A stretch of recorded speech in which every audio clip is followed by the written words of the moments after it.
Bienvenido al podcast de la Sociedad Platense de Anestesiología. Podcast.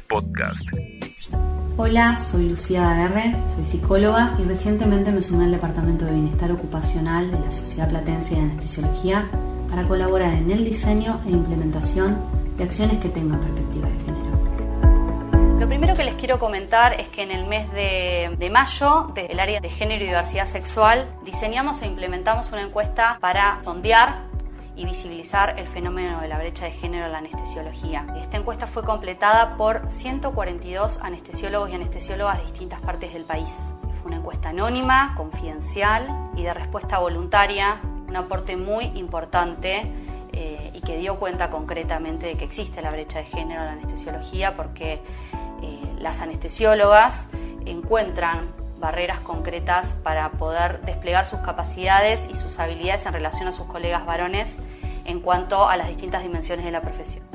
Los datos fueron muy contundentes en relación a poder materializar la problemática. Diseñamos esta encuesta con 27 preguntas, sondeamos 4 áreas: el área de educación, de economía, salud y política, como indica el Índice Global de Brecha de Género establecido por el Foro Económico Mundial. Y las respuestas las planificamos en escala Likert para poder expresar grados y tendencias de lo explorado. Completaron la encuesta 78 varones y 64 mujeres. Sí, quiero decir que encontramos diferencias muy significativas en cuanto a que las anestesiólogas ocupan menos cargos de gestión. Para darles una idea, cuando hablo de diferencias significativas, el porcentaje fue: anestesiólogos ocupan el 61,5% y anestesiólogas 29,7%. Otros de los datos arrojados por la encuesta es que las anestesiólogas perciben que tienen mayores exigencias por su condición de mujer, tanto para ser evaluadas en sus saberes como para obtener puestos de trabajo en algunas instituciones o acceder a cargos jerárquicos. Estas preguntas generaron opiniones diametralmente opuestas, por eso son muy significativas y claramente son puntos de resistencia que hay que apuntar a trabajar con mucho énfasis, y habrá que ver cuáles son las estrategias para que pueda ser tolerado esto.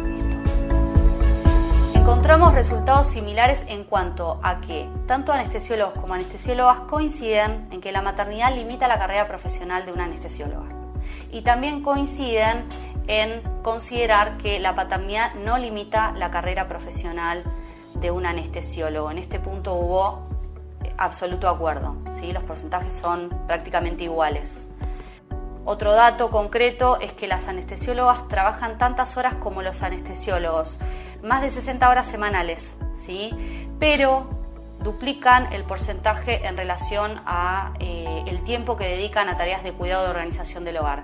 Eso implica claramente una doble jornada para las mujeres y se puede pensar a modo de hipótesis que tiene un impacto en su salud. Una de las respuestas de la encuesta fue consultar si habían tenido anestesiólogos y anestesiólogas algún problema de salud los últimos 12 meses, y las anestesiólogas dijeron que sí, y el porcentaje fue el doble, ¿sí? 32,8%, y los anestesiólogos 15,4%, ¿sí? El porcentaje es el doble.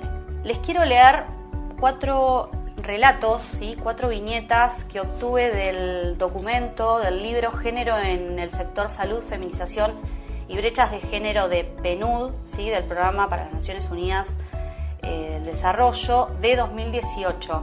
En este documento se realizaron entrevistas a 20 médicas y 19 médicos de todo el área metropolitana en hospitales públicos y privados con distintos cargos jerárquicos. Me pareció muy interesante traer relatos para de alguna manera ejemplificar y ver si esto que les voy a transmitir resuena en sus propias experiencias. Estos son todos relatos que tienen que ver con el embarazo y con la maternidad, ¿sí? Cuando hablamos de pena por maternidad, claramente lo primero que se nos viene a la cabeza, asociar la pena, la sanción al malestar y al sufrimiento. Uno de los relatos dice así: el jefe de residentes inició así a sus residentes: no embarazo. Hay una persona menos por la cual hay más guardias y más pacientes. Me tocó vivir una situación donde una chica se embaraza en el primer año y cuando volvió le hicieron la vida imposible. Todos hombres y mujeres. Lo vi. Gastroenteróloga de 40 años. Otro de los ejemplos dice: todos lo viven con tensión al embarazo, hay una sensación de que estar embarazada es un problema, una sensación propia de la embarazada y del resto de la institución. Cirujano cardiovascular, jefe de servicio. Cuando estás embarazada y con un embarazo avanzado te pesa un montón. Hacer guardias de 24 horas es mortal, te cansás el triple.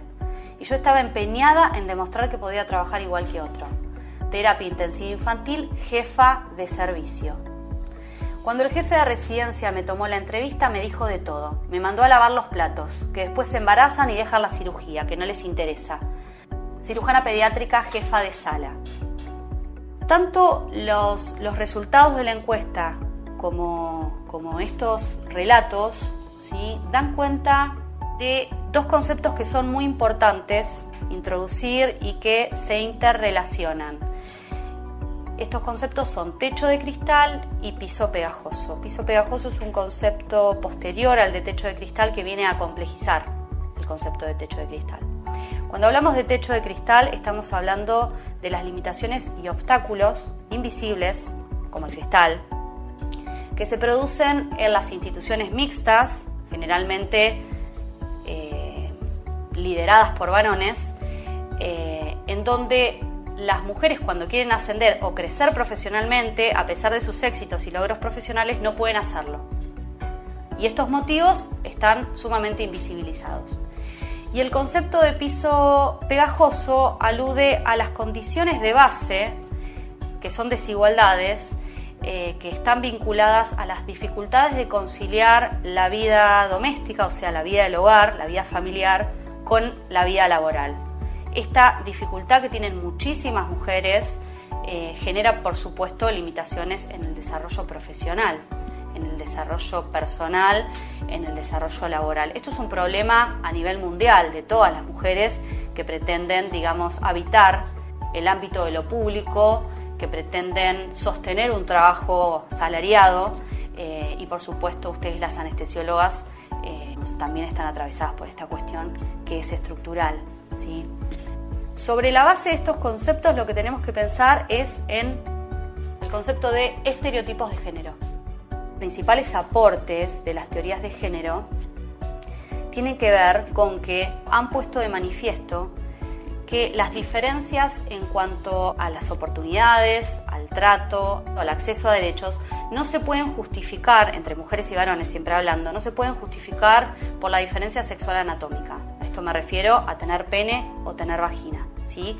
Las diferencias que existen en cuanto a estas cuestiones tienen que ver con que ocupamos distintas posiciones en los distintos ámbitos en los que nos desarrollamos, mujeres y varones, o sea, tiene que ver con las relaciones de poder. Y cuando hablamos de piso pegajoso es muy importante entender que también es un aporte de las teorías de género y es una cuestión estructural. La división sexual del trabajo, o sea, asociar a las mujeres al ámbito de lo doméstico, o sea, al trabajo no remunerado, y los varones al ámbito de lo público, o sea, al trabajo remunerado, esta división sexual del trabajo es estructural y es la barrera más sólida que tenemos que saltar las mujeres, ¿sí?, que tenemos que erradicar las mujeres para poder desarrollarnos profesionalmente, para poder desarrollarnos personalmente. Por eso es constitutivo, por eso es una cuestión estructural de nuestra organización social y es la base de todas las desigualdades que se producen. Estos son los estereotipos de género, ¿sí?, que las construcciones sociales que abonan todas estas desigualdades. Los estereotipos son construcciones sociales, son simplificaciones que no dan lugar a la singularidad y que reproducimos tanto mujeres como varones, ¿sí? Las cuestiones de género no son cuestiones exclusivas de las mujeres. Las cuestiones de género también les competen a los varones también están atravesados por prejuicios, están atravesados por mandatos, están atravesados por estereotipos, ¿sí? Decirle a un varón, por ejemplo, que no puede llorar, claramente es ubicarlo en un lugar de desigualdad. Por supuesto que en general, en esta sociedad, la mayoría de las características que se evalúan de manera positiva están asociadas a los varones, ¿sí? Por ejemplo, la fortaleza, ¿sí?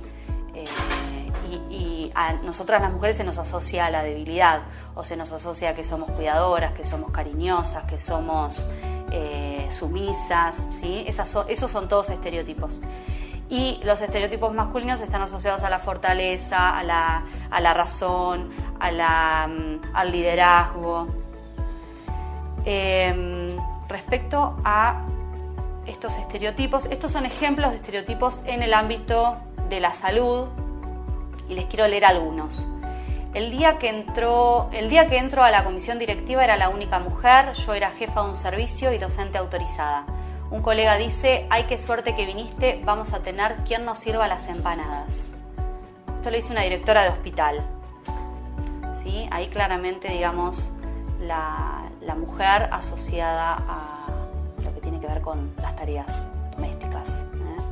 Quirófano es tierra nuestra, o sea, acepto la mujer, pero la acepto como instrumentista o como colaboradora, pero no como quien toma las decisiones, y debe ser más fácil para un hombre en ciertos ámbitos aceptar una orden. Esto lo dice un cirujano general, jefe de servicio. Mi pareja también es médica, ella está más con la nena porque yo trabajo más, así nos dividimos, crecer económicamente me da más libertades, si ella se queda en casa no afecta tanto nuestra economía. Esto lo dice un médico, terapia intensiva, coordinador de servicio. Las mujeres toleran mucho menos el estrés, se desbordan más rápido, se sienten saturadas, explotan en llanto, son más impulsivas. Los hombres son más tranquilos, más estables. Por ahí, a propósito, la biología nos creó así, uno más estable y el otro más cíclico, con la responsabilidad de la reproducción, y el otro para sostener. Esto lo hizo un nefrólogo de 37 años. Los estereotipos de género los vamos introduciendo desde tempranísima edad, ¿sí? A través de los distintos agentes de socialización, como son la familia, la escuela, el club. Los vamos internalizando y los terminamos reproduciendo. Por supuesto, esto va generando la sensación que son naturales, pero no existe ningún gen, ¿sí?, que determine que las mujeres somos buenísimas para lavar los platos, o que nos guste usar el rosa, o por ejemplo ningún gen que determine que los varones se sientan únicamente atraídos por las mujeres o que les guste el fútbol. Son construcciones sociales, por eso es muy importante ir desarticulándolas, desarmándolas, para poder armar, digamos, nuestra vida en función de nuestro deseo. Por eso, digamos, los estereotipos nos afectan a todos y a todas. Para finalizar, lo que quiero decir es que para criar a un niño o una niña hace falta una tribu, ¿sí? Esto quedó muy claro en pandemia. No solo basta nuestra presencialidad como progenitoras y progenitores, sino toda una red, ¿sí? Y esto de alguna manera da cuenta que las mujeres no tenemos por qué, digamos, responsabilizarnos absolutamente de la crianza, sino que podemos, digamos, desplegarnos en otros ámbitos, ¿sí? Poder armar una vida en función de nuestro deseo, que va más allá, digamos, quienes somos madres del deseo por cuidar a nuestros hijos y por acompañarlos en su desarrollo. Muchas gracias. Accede a más contenidos en www.spa.org.ar o a través de nuestra app.